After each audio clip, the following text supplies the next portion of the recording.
es clase 4, si es subepitelial es clase 5.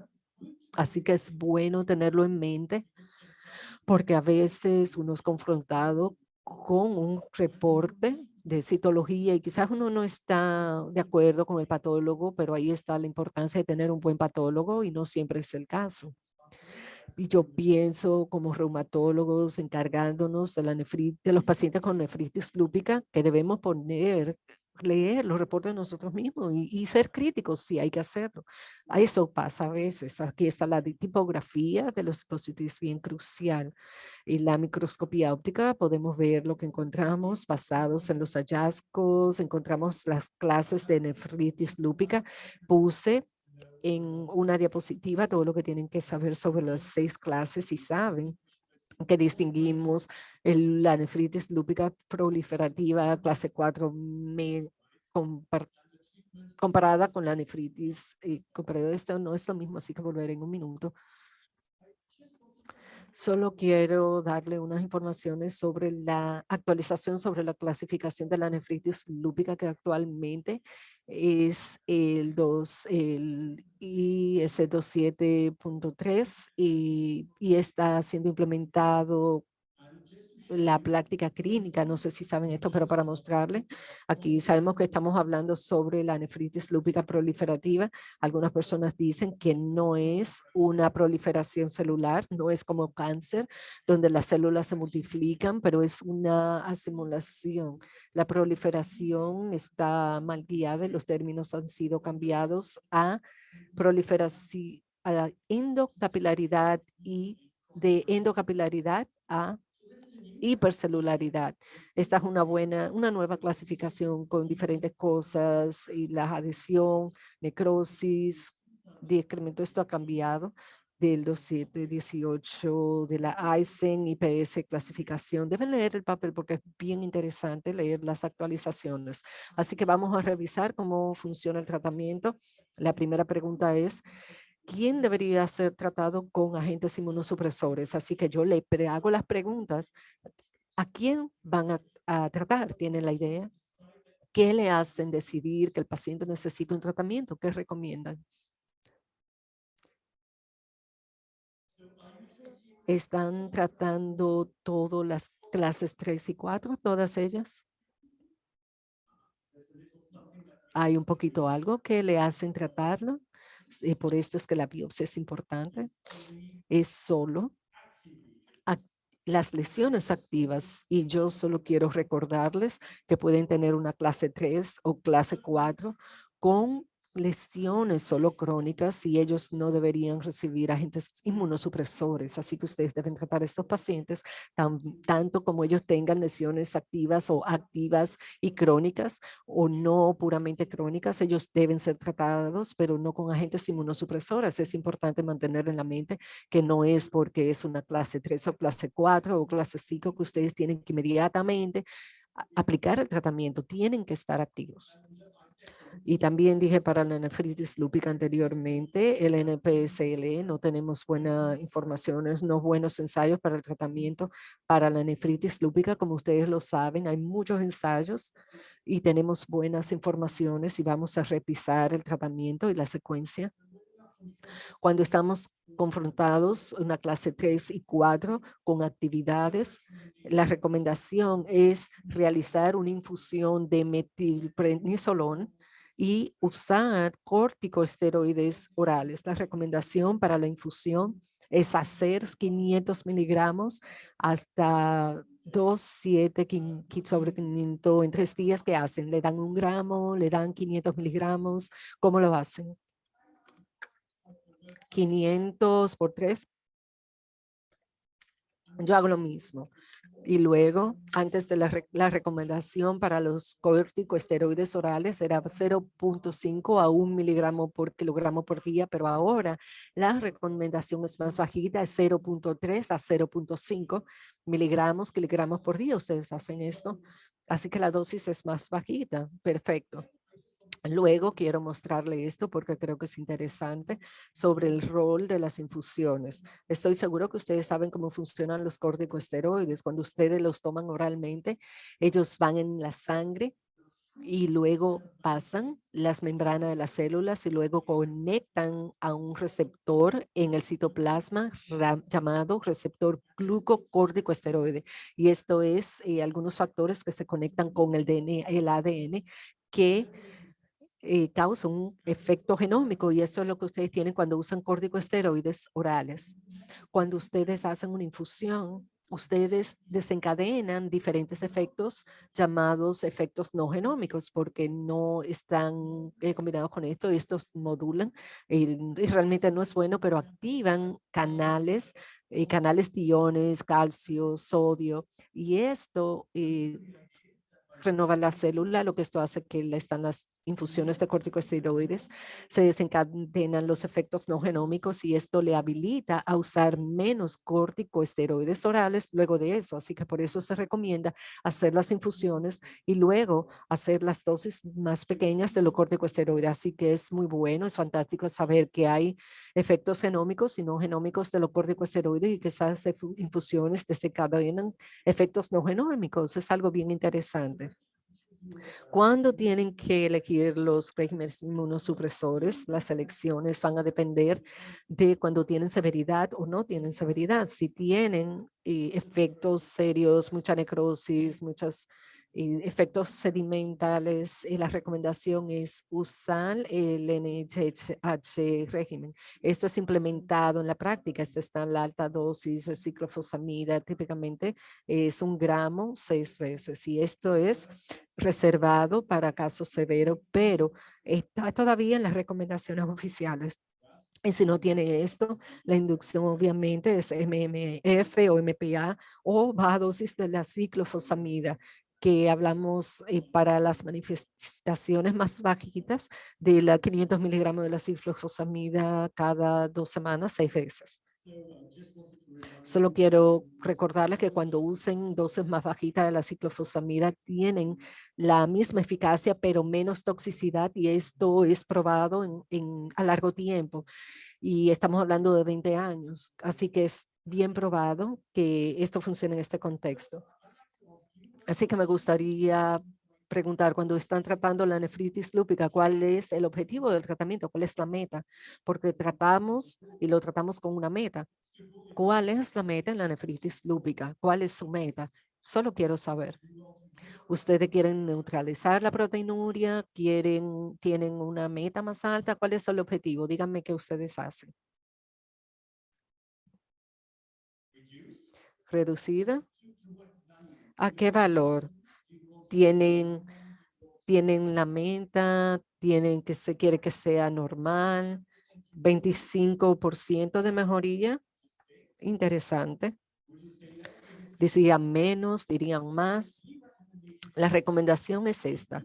Ustedes necesitan tener algún tipo de mejoría, por lo menos 3. Si no hay mejoría, por lo menos entonces hay un problema y tienen que cambiar la estrategia, pero puede ser bien bajito para tener algo de mejoría, así que tienen que ser un poquito, tienen que ser pacientes, así que el tercer mes es algo que tienen que decidirlo a los 3 meses. La recomendación es 50% de mejoría al mes 6. Y lo que ha sido mostrado es que la meta última no es la mejor, pero es bien segura para el paciente, es alcanzar menos de 0.7 gramos por 24 horas a 1 año. Hay 2 estudios, este es el primero, que muestra que si en 1 año tiene menos de 0.7 gramos por día, o si tiene menos de 0.8 por día, los estudios son diferentes. Estos pacientes no progresan hacia la etapa final de falla renal, así que no sé si es la mejor meta. La mejor meta sería la remisión o la completa remisión, pero si por lo menos el paciente tiene menos de 0.7 o 0.8 gramos a 1 año, saben que están protegidos en contra de la falla renal, así que eso es un buen término. Pero luego, si quieren alcanzar una respuesta renal, que es la remisión, no hay una definición consensual. Aquí en esta tabla tiene todas las recomendaciones. Pueden ver los detalles, todos ellos son diferentes, así que nadie está de acuerdo de qué es la remisión completa en la nefritis lúpica, y hay muchos ensayos clínicos, y todos ellos usan diferentes definiciones, así que nadie está de acuerdo, pero yo solo quiero mostrarles que pudiera ser un ejemplo de definición. Por ejemplo, menos de 500 miligramos por 24 horas, o para ser más o menos normal y como la línea base para el EGF, eso sería completa remisión. Y si tienen menos, si quieren menos, pueden ser parcial o que no tienen respuesta. Vamos a mostrar la probabilidad de falla y de progresión a enfermedad renal. 10 años de sobrevivencia tiene un 92% de respuesta completa renal, pero si solamente tiene una respuesta parcial renal, en menos del 43% tienen una respuesta. Si no tienen respuesta refractoria, tienen 10 años, alrededor de un 13%, así que eso no es bueno. Y se necesita, porque necesitamos la biopsia, necesitamos tener un objetivo. Si no tenemos un objetivo, entonces refractivo, tenemos que hacer algo refractorio. Y una vez que se alcanza el objetivo, entonces es fácil. Tienen que llevar a cabo la terapia. Voy a ser bien breve. Tienen la elección del MMF y como principal, pero también quiero mostrarle este estudio, que es el estudio del lupus. ¿Han estado leyendo este estudio? Pueden levantar la mano si han estado leyéndolo. ¿Aún no? Ha sido publicado este año. No es un ensayo de inferioridad que tiene 2 estrategias para mantenimiento, más de 2 a 3 años de mantenimiento, o mantenimiento de menos de 2 a 3 años. Los detalles son un poquito complicados para implicarlo en 3 minutos, pero muestra que ustedes tienen que usar el MMF por lo menos de 2 a 3 años o más, no menos. Así que vuelvo a su pregunta de más temprano de qué tan lejos se va a llegar con el tratamiento inmunosupresor. Así que por lo menos a largo plazo, por lo menos 3 años y máximo 5 años, pero tenemos que estar seguros. Luego quiero mostrarles esto. Esta es la recomendación oficial. Si quieren una posible remisión, tienen que continuar el tratamiento. Dicen que debe ser indefinitivamente. Yo no estoy de acuerdo con estas recomendaciones, porque si tienen remisión parcial, esto no es satisfactorio. Tienen que hacerlo mejor. Y personalmente pienso que este paciente tiene una refractoria y se hace la misma pregunta para pacientes refractorios. Así que yo no estoy de acuerdo con esta recomendación que hacen y tenemos que chequear los cambios porque es una enfermedad crónica. Cuando tiene 17, 20, 25 y tiene una enfermedad crónica y necesita tratamiento por años, va a hacerlo como todo el mundo, va a dejar de tomar el tratamiento de vez en cuando. Usted sabe cuántas tabletas al día tienen que tomarse para la nefritis lúpica con MMF. ¿Cuántas tabletas al día? ¿Tienen alguna idea? Alrededor 20, 19. Yo le estoy preguntando, ¿ustedes se tomarían 20 tabletas todos los días? Yo estoy seguro, yo no lo haría.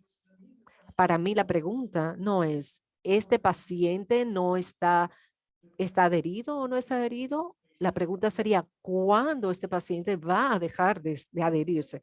Así que desde el primer día yo hablo con mis pacientes y digo, a veces es normal estar desanimado. Estoy seguro de que alguna vez van a parar de tomar el tratamiento. Yo necesito saberlo.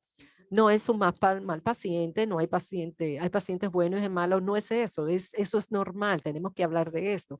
Y es mucho mejor porque el paciente puede decir, bueno, doctor, tengo algo que decirle, dejé de tomar el tratamiento. Yo tomo el tratamiento en la mañana, pero no lo tomo en la tarde. Bueno, yo entiendo, vamos a tratar de encontrar otra manera, quizás cambiar el tratamiento un poquito. ¿Cómo ustedes evalúan, cómo detectan aquellos que no se adhieren? ¿Ustedes los hacen en la práctica clínica? Ustedes le preguntan, ¿se está tomando el tratamiento? Usualmente el paciente dice que sí porque quiere hacer que el doctor se sienta feliz. Así que la mejor manera de hacerlo es revertir la oración y preguntar qué tan frecuente usted no se toma el tratamiento. Y si lo hace de esa manera, el paciente no va a tratar de complacerlo, va a decir, bueno, ok, yo paro 2 o 3 veces. Y tan pronto el paciente dice, paro de tomarla, oh no, este es un paciente que no está adherido. Esa también es una buena manera de hacer la pregunta, perfecto, pero si la pregunta, si toma el tratamiento, la pregunta va a ser que sí. En Francia tenemos algo bien poderosa, puedo medir la hidroxicloroquina de manera rutinaria para todos los pacientes. ¿Ustedes lo pueden hacer? No, no me sorprende, porque yo he hecho varias encuestas y menos del 10% en el mundo pueden hacerlo, pero es bien práctico porque ustedes saben los niveles reflejan y la ingesta de la hidroxicloroquina los 40 días antes, HP1 de lupus o el HP1C. Cuando el paciente llega a la consulta, dice, oh, sí, yo me tomo el tratamiento. Oh, ¿estás seguro? Yo tomo las muestras y está cero en la sangre. Así que yo digo, hey, aquí tengo el papel, muestra que no se está tomando el tratamiento, así que no trate de engañarme. Yo lo he hecho antes, quiero hablar sinceramente, así que lo primero es la adherencia terapéutica. Luego, cuando está parcialmente respondiendo, la mejor opción es volver a hacer la biopsia. Pero por supuesto, no vamos a hablar sobre hacer la rebiopsia si no puede hacer la primera. Pero terapéuticamente hablando es una buena indicación. Hay 3 buenas indicaciones para hacer la rebiopsia, o diría 2. La primera es que el paciente estaba bien, controlado, y luego tiene una llamarada renal de nuevo. Hay un riesgo de tener un cambio de clase 3 a 4. 3 a 4 está bien, o a las 5 es importante saber qué está pasando en el riñón, así que hay que hacer la biopsia de nuevo y entender qué es lo que estamos describiendo, lo que está tratando, no es respuesta, hay una respuesta parcial, quiere saber qué hay en los riñones al hacer la rebiopsia. Y luego hay algo que yo no estoy de acuerdo, que es sistemáticamente hacer la biopsia. El paciente está siendo tratado, está absolutamente bien, no hay proteinuria, pero el doctor quiere saber cómo está en el riñón. ¿Por qué no? Pero tiene que probarme que esta es una buena estrategia, que no es demasiado arriesgado, que es costo eficiente. Y estoy seguro que eso no es el caso. Así que yo no creo que debemos hacer la rebiopsia si el paciente está bien, pero siempre hay el riesgo, puede sangrar, puede perder el riñón. Yo no sé si lo han visto antes, cuando uno tiene una mujer de 24 años que está perdiendo un riñón por un sangrado de biopsia. Entonces, piensa 2 veces antes de hacer la biopsia. Así que cuando vamos a estas 2 preguntas, como si estamos tratando, si el paciente no responde, ¿qué hacemos? Y ULART hace una lista de diferentes opciones, pero no hay priorización. Podemos usar todas estas estrategias, pero ellos no le dicen cuál es la mejor en este contexto. Y esto es lo que vamos a hablar ahora porque creo que es lo interesante. Así que probablemente saben que una de las cosas más comunes de las medicinas más no regulares es la rituximab. Este es el primer tratamiento refractorio que utilizan, ¿no? El primero que utilizan. ¿Y por qué es refractoria? ¿Cómo lo hacen? ¿Cuál es la primera medicina que usan en caso de una nefritis lúpica refractoria? Depende. Depende del paciente y de la proteinuria. Y de la actividad, ok, estoy de acuerdo con esto. En Francia, si tenemos MMF, hacemos la ciclofosfamida, o al contrario, si es refractoria, depende un poco, pero estadísticamente, y vamos a rituximab primero, pero quiero enfatizar que tenemos 2 ensayos estandarizados, el lunar y explorar, y los primeros salen negativos, así que la medicina no está eficientemente licenciada para esto. Tenemos muchas informaciones de registros, experiencias en vidas de cómo funciona, pero esto si se hace al azar vemos que no funciona y levanta ciertas preguntas que son interesadas, que se ven en los ensayos, que no es óptimo, no está licenciada, pero no ha sido probada la eficacia. Así que otro tratamiento es la belimumab, que bloquea los factores de proliferación, y hay que ser enfatizado. Sabe que las medicinas tienen licencia en Estados Unidos, tienen licencia en Europa. ¿Ustedes la tienen? ¿No la tienen? Ok.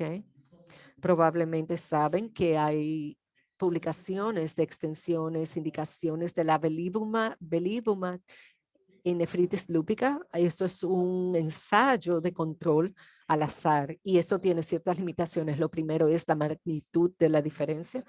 Ven que ahí hay un criterio completo que es completar quizás o alcanzar menos de 7 gramos de proteinuria y la rituximab y belimumab son menos de 100%, así que no es un gran efecto. No me sorprende porque yo no creo que la belimumab tiene estos efectos completamente y se refleja en los riñones. El segundo problema, cuando mira los detalles, no había eficacia en las personas que fueron inducidas por la ciclofosfamida.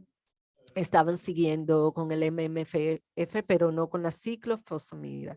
Así que ese es el primer problema. El segundo problema es la eficacia no era significativa en la clase 5, la nefritis clase 5, así que está modulada en la proteinuria, así que estoy de acuerdo completamente que si tiene alta proteinuria, que es refractoria, no iría con el belimumab. Así que creo que sería un problema. Lo segundo es que la medicina no tiene eficacia demostrada en pacientes negros. Y eso es un problema porque el lupus es más severo, más común y más refractoria en las personas negras. Eso es un gran problema, usar una droga que está mercadeada en el lupus, pero que no se ha demostrado eficacia en esta población específica. Así que estas son limitaciones importantes. Luego tenemos la biclosporin. ¿Ustedes la tienen, la voclosporin? Bueno, no es un problema porque tienen la ciclosporina y tienen la clorina sulfic, claro. Y creo que esto es lo que la mayoría de las personas hacen. En Francia estamos esperando el precio, está licenciada, tiene licencia, pero no tenemos el precio. Creo que, si que el precio va a ser bien alto, así que las personas van a decir, bueno, yo voy a usar la ciclosporina o voy a usar la closporina, pero que van a usar una medicina nueva que va a costar más y en vez de usar una que funciona. Definitivamente estoy de acuerdo con esto. En el ensayo control estandarizado, el efecto mostrado renal fue bien fuerte. El 22.5 de la ciclosporina fue bien efectivo, pero ¿saben por qué es tan grande? Hay una parte de control aquí. En el ensayo, ellos iban bajando los corticosteroides muy rápido y creo que en el grupo placebo hace una diferencia artificial muy grande, así que la diferencia real es menos de un 20%, pero el 20% es bien, bien impresionante. Así que tenemos data a largo plazo a 25 meses y no hay toxicidad aquí, como pueden ver en la ciclosamida. Esto funciona en clase 5, en la nefritis clase 5, así que esto puede ser un indicativo, pero en este caso muchas personas están tratando de usarlo. Tenemos la super bloqueadores CD, la rituximab no está funcionando, no está probado que está funcionando. Tenemos la obinutuzumab, tenemos en la fase 2, están esperando por la fase 3, no tenemos los resultados, obviamente no podemos recetarlo, no lo tenemos, pero está bajo investigación en el ensayo en fase 3. Finalmente, hay la nefrolumab, que el bloqueador de interferón, ustedes lo tienen. Ok, yo tampoco. Está llegando, pero no está licenciada. Todavía no tenemos la licencia. Quería mostrarle que se ha demostrado la eficacia en el lupus con los 2 ensayos control estandarizados. Saben que la nefritis lúpica en los pacientes, la nefritis lúpica severa fueron excluidas de estos ensayos, así que fueron llevados a cabo ensayos específicos para la nefritis lúpica. ¿Saben los resultados? No está funcionando. Es un ensayo en fase 2 de nefritis lúpica tratada con nefrolumab y el punto final no ha sido alcanzado, así que es interesante saber si la medicina está siendo mercadeada para la nefritis lúpica. De todas maneras, vamos a tener muchos tratamientos más que van a llegar. Hay 13 ensayos que están siendo llevados a cabo solo para la nefritis lúpica con diferentes en medicinas, diferentes mecanismos, y que creo que algunas de estas medicinas van a estar funcionando. Estoy cruzando mis dedos. Luego la pregunta sería, ¿vamos a tener estas medicinas o vamos a tenerlas a un precio razonable para poder recetárselas a los pacientes? Eso es una pregunta importante. Hablamos sobre el caso de la estrategia que va a depender sobre la importancia de la proteinuria. Están de acuerdo y sabemos que la nefritis clase 5 es usualmente más nefrótica que proliferativa, que la nefritis lúpica proliferativa. Así que la recomendación es que cuando no sea nefrótica, solo vayan con la hidroxicloroquina y protección para el riñón, y cuando sea altamente nefrótica, vayan con agentes inmunosupresores, y creo que en ese contexto la mejor combinación sería MMF y la tacrolimus. Y creo que es la tacrolimus, y eso es lo que hacen, que serán los bloqueadores, la tacrolimus en este caso no lo están haciendo. Bueno, podemos hablarlo. Es interesante.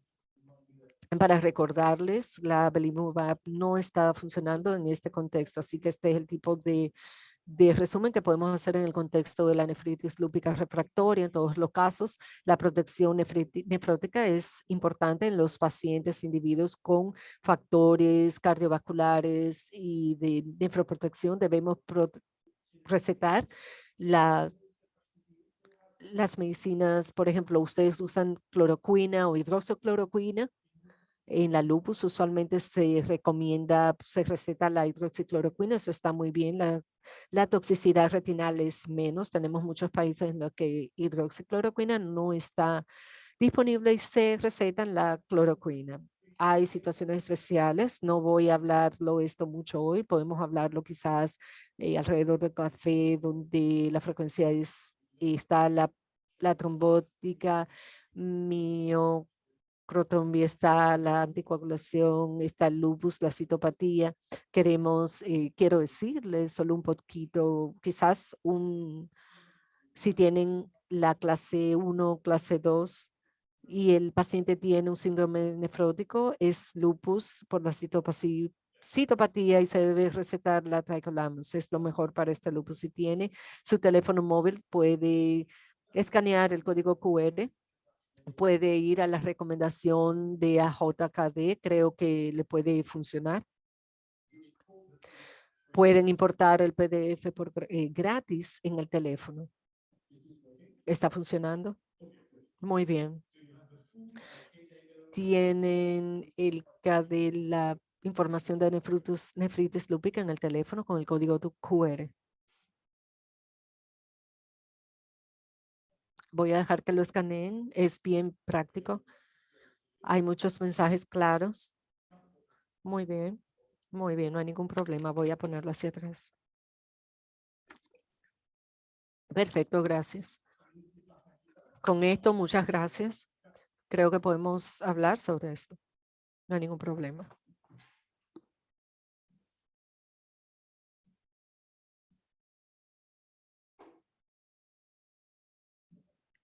Muy bien.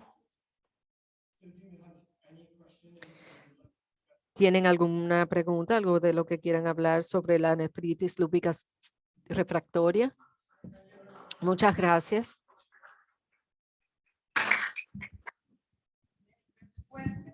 Okay. Tenemos algunas preguntas en el chat.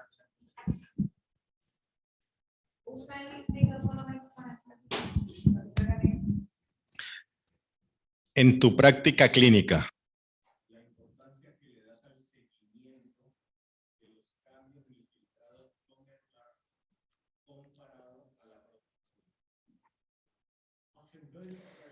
Creo que ambos son bien importantes, pero el tipo no es el mismo. Sabemos que se evalúan las respuestas renales, está la proteinuria, pero también necesitamos la filtración glomerular. Ambas están combinadas, refinadas en casos refractorios. Lo que yo diría sería que la proteinuria va a cambiar rápidamente.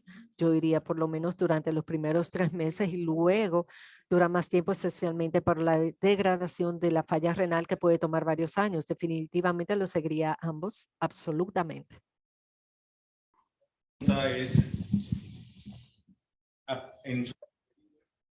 ¿Qué porcentaje de pacientes clase 1 o clase 2 de glomerulonefritis con menos de 500 miligramos en 24 horas progresan a clase 3 o 4? Okay, so that's an Sí, eso es una pregunta interesante. Hay dos cosas. Primero es el límite de la biopsia. El oficial es 500 miligramos por 24 horas, así que en estos casos usualmente pueden encontrar la clase 2, clase 1 es menos común, pero ese es el primer punto. El segundo punto es que hay un cambio de clase que es bien común cuando se lleva a cabo la biopsia. Si yo tengo menos de 500 miligramos de proteinuria, encuentro una clase 2, entonces yo no hago la rebiopsia, al menos que el paciente tenga más de 500 miligramos. Así que yo solamente lo haría la biopsia si hace un cambio de progresión hacia una proteinuria más alta. Y eso es en los casos si tienen esto al principio, al menos que haya una recaída. Si hay una recaída, entonces hay un cambio de clase y hay que hacer una rebiopsia. Cuando en la rebiopsia nos muestra cronicidad en la cual la inmunosupresión no tiene utilidad, no hay que olvidar la manifestación sistémica de lupus. Podemos tener actividad a nivel hematológica u otras. ¿Qué inmunosupresor prefieres en ese momento?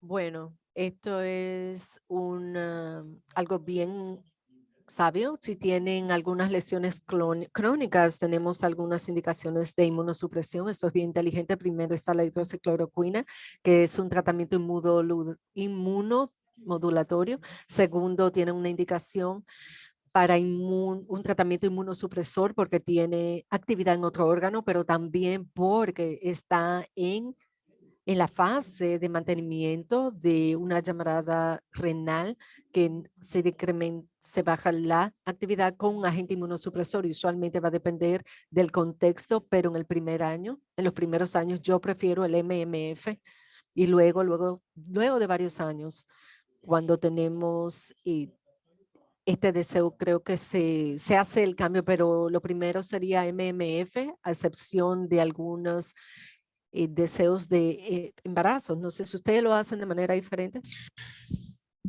¿Qué? No sé si hay otra pregunta, ya estoy tomando todas las preguntas. Para tomar este mismo tenor, sé que ya han preguntado varias veces acerca de la rebiopsia y eso, pero yo estaba mirando una charla, una conferencia donde había un grupo de expertos que estaban rebiopsiando pacientes aunque ya no tuvieran clínica.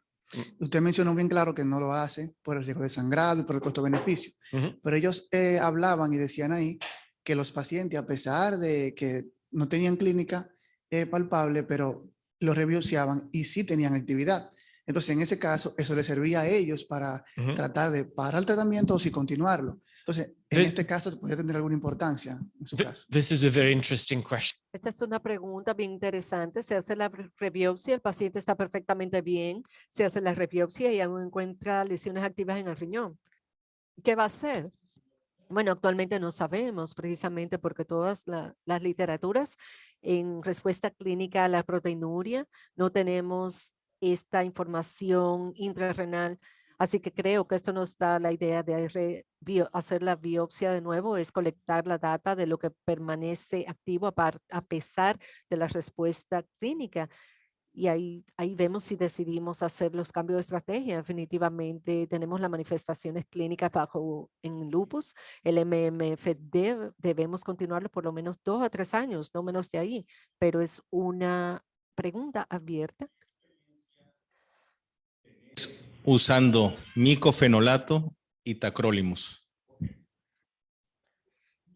No mucha. Por varias razones. Primero, porque la eficacia formal de la demostración de la eficacia está obtenida en pacientes asiáticos, así que no tenemos unas informaciones robustas de pacientes asiáticos. El segundo elemento es que en el contexto de una enfermedad refractoria que podemos usar otras medicinas y los colegas nefrólogos lo hacen bien frecuentemente, pero nosotros no tenemos experiencia reumatóloga en esta instancia, pero yo estoy segura que ustedes tienen más experiencia con la tacrolimus que nosotros. En casos de pacientes refractarios a un primer inmunosupresor, y que estemos pensando en poner un segundo. Generalmente comenzamos con micofenolato por el tema de la seguridad y que estemos pensando en poner ciclo después. ¿Cuál sería el papel de los glucocorticoides ahí? Volvemos a poner pulsos de endovenosos, aumentamos los glucocorticoides orales.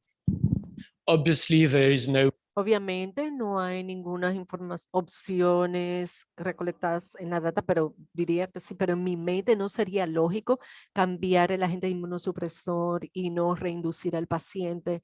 Así que cuando yo digo que es refractorio, hacemos el ciclo completo y comenzaría la infusión en 0.5, pero no está basado en evidencia. Si recuerdas,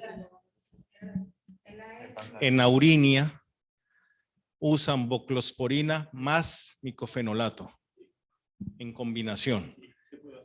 No en pacientes mayores, pero responden mejor en proteinuria que en glomerulonefritis activa.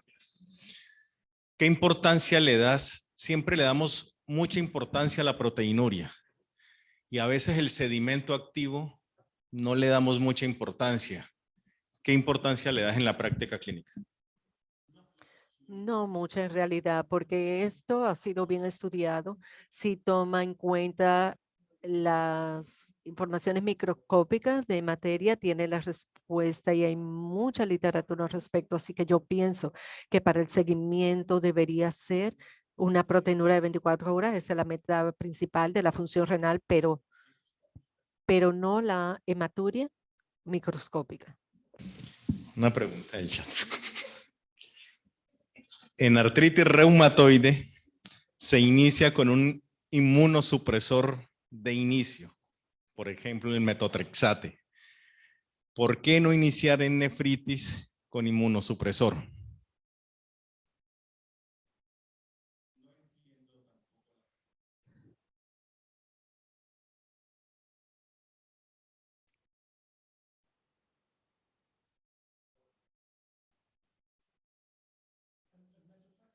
El methotrexate, sabemos, o quizá puedo decir que por supuesto hay una contraindicación del methotrexate en el contexto de fallas renales, ese es el primer punto. Y segundo, hay algunos estudios, informaciones del methotrexate comparado con otros inmunosupresores, agentes inmunosupresores que son inferiores, así que por eso no usamos el methotrexate en nefritis lúpica. La charla, Hugo Alonso, y te comenta que él sugiere que además del uso de los predictores de daño, también se debe hacer la medición de daño de actividad en el seguimiento. ¿Qué sugerencia de usar es el SLIC para daño de órgano? ¿Cada cuánto? So, sorry, I didn't get it. Is it again about microscopic hematuria? Which one is No. it? No. No. Sí. Es donde dice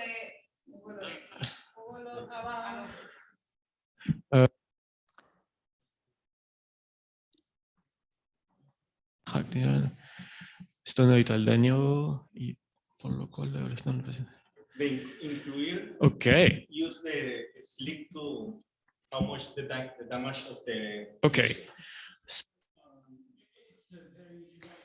Es una pregunta bien filosófica. Necesitamos tomar la información de los daños al paciente. Si se hace una investigación, van a usar las informaciones, pero en práctica clínica no estoy segura. Creo que la buena manera, o es interesante, es recordarle que el paciente tiene daño y que debe tener más cuidado, pero puede encargarse de los pacientes lúpicos sin la puntuación final.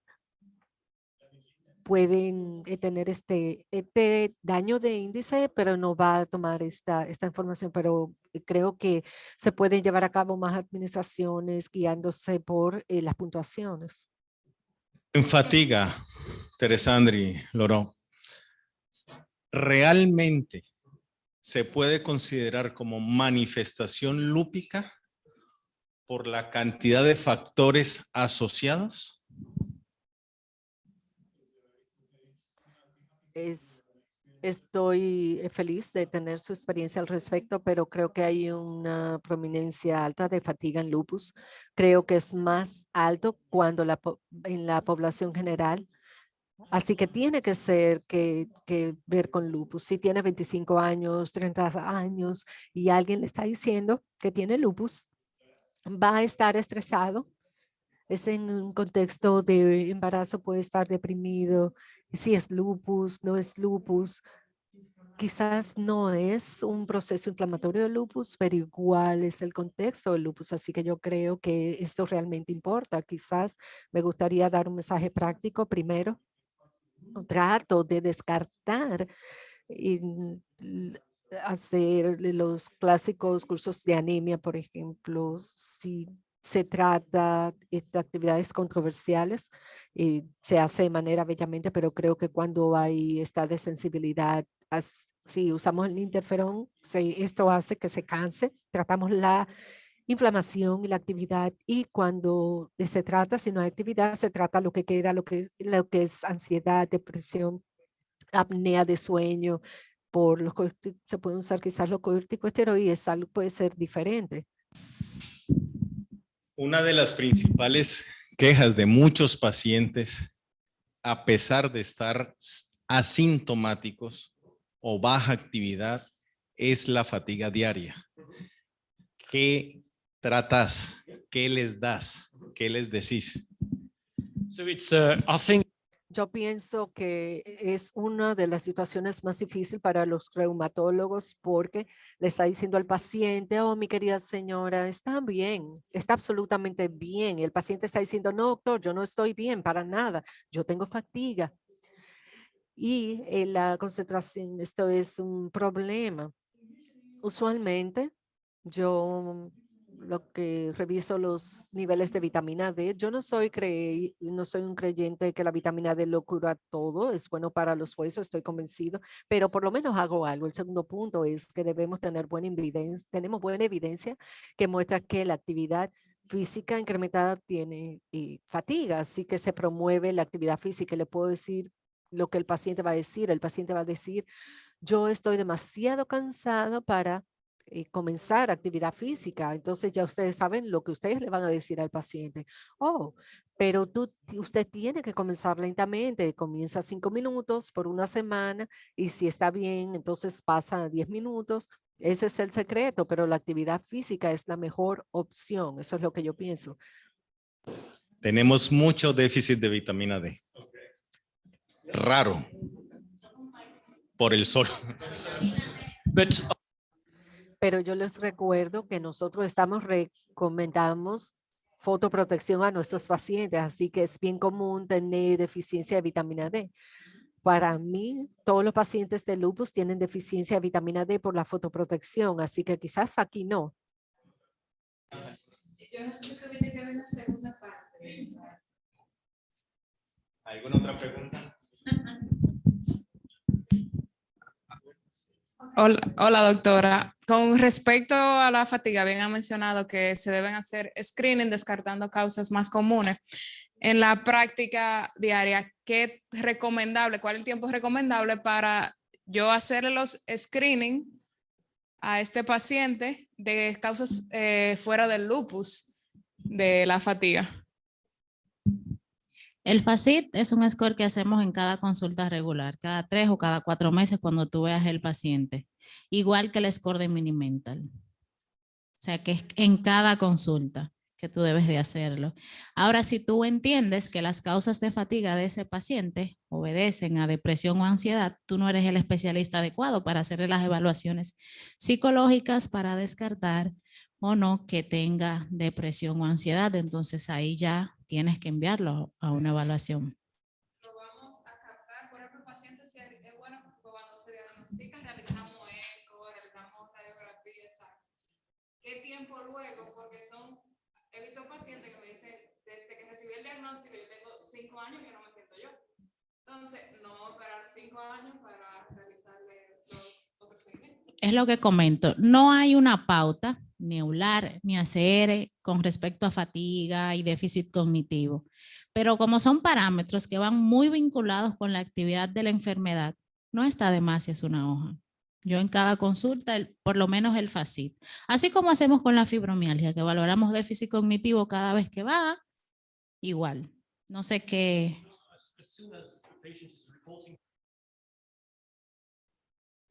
Tiene que, perdón, que no está usando el micrófono de cerca.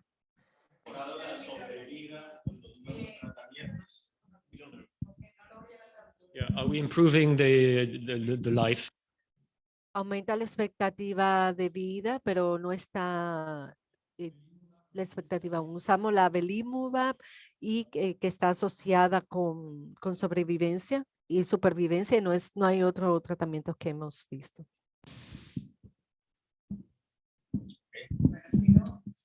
Muchísimas gracias por la asistencia. Gracias, doctor Arnaud, Teresandri, Jennifer. Reika agradece la presencia de ustedes. Continuamos con la misma disposición este año de tratar de hacer la educación continua para seguir mejorando, seguir aprendiendo, expertos como el doctor Arnaud, y esperamos poder en un futuro nuevamente tenerte por acá aprendiendo de vos. Gracias a los laboratorios que nos pueden permitir hacer estos eventos y a ustedes por la asistencia. Muchísimas gracias.